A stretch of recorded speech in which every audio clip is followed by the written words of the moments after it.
Pete's sake. Here's the thing. A single shot from a freeze round will freeze most every mob in the entire game. No, not kidding. An ice staff takes 2 to 3 for the most part, while a freeze round takes 1. That said, the ice staff does have something over the pellets, in that the mobs usually become de-aggroed once they naturally thaw out, while with the pellets, they stay hostile. Still, the fact that we can only take 2 shots to freeze bosses is insane. So yes, I sense a tweak coming soon, and I don't think they're gonna stop there either, because slowdown rounds may need a look as well. They do exactly as advertised. They slow down the movement speed of whatever mob you hit them with, including bosses. While folk have made the argument for easier fighting because of this, in practice, things were never going to exactly pan out as you would hope, especially because the duration is low and the use is even lower. For how expensive these things are, they would have to be far better. Perhaps slow down attack speeds to boot, and last, but certainly not least, cursed rounds. An ammo type that will require you to venture into the deep, dark, dangerous ruins to create.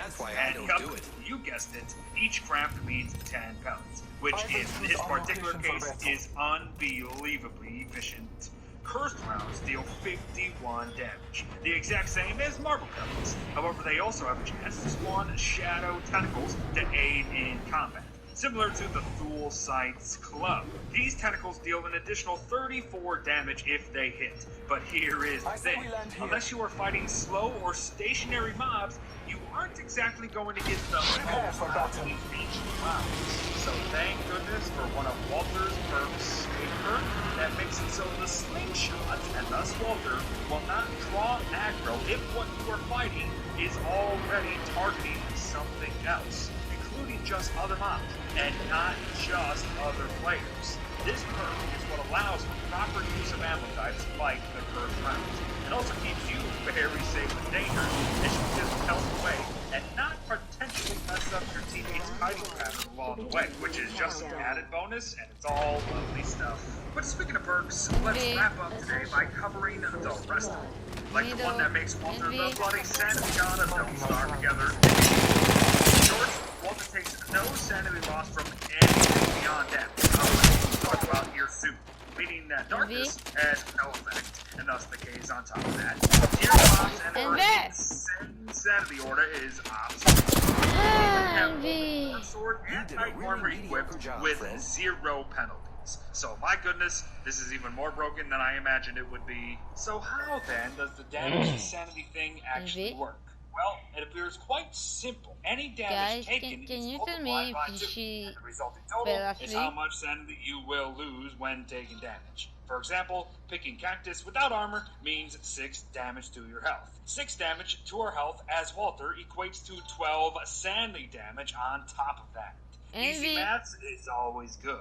Just be careful around things that deal more than 6 damage, however. But that's not all, folks. If Walter's health is below about 90-ish%, there will be a constant sanity drain to deal with on top of everything.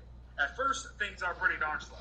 However, the lower your health, the greater the drain. So be very mindful there. This character promotes not getting hit by big things, so don't.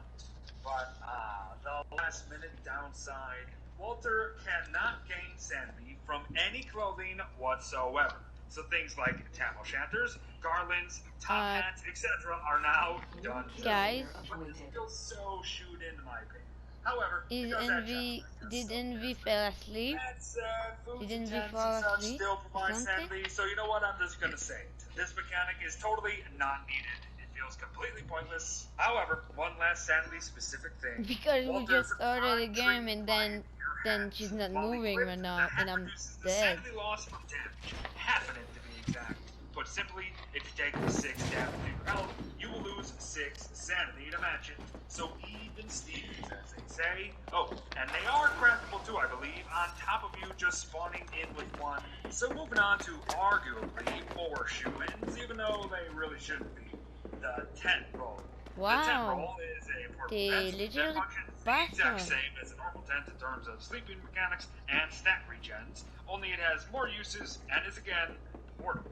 I love the idea, but just something feels off about this. Perhaps it's the identical function of the two, or the fact that they really didn't expand on his scouting capabilities. But Walter also benefits from less hunger drain from sleeping overall, so make note there. But our supposed scout has some campfire mechanics as well. Not only can Walter cook things significantly faster on fires, come nightfall, he can tell sets of random stories to anyone around, even himself, for a collective and short-lived sanity gain mechanic.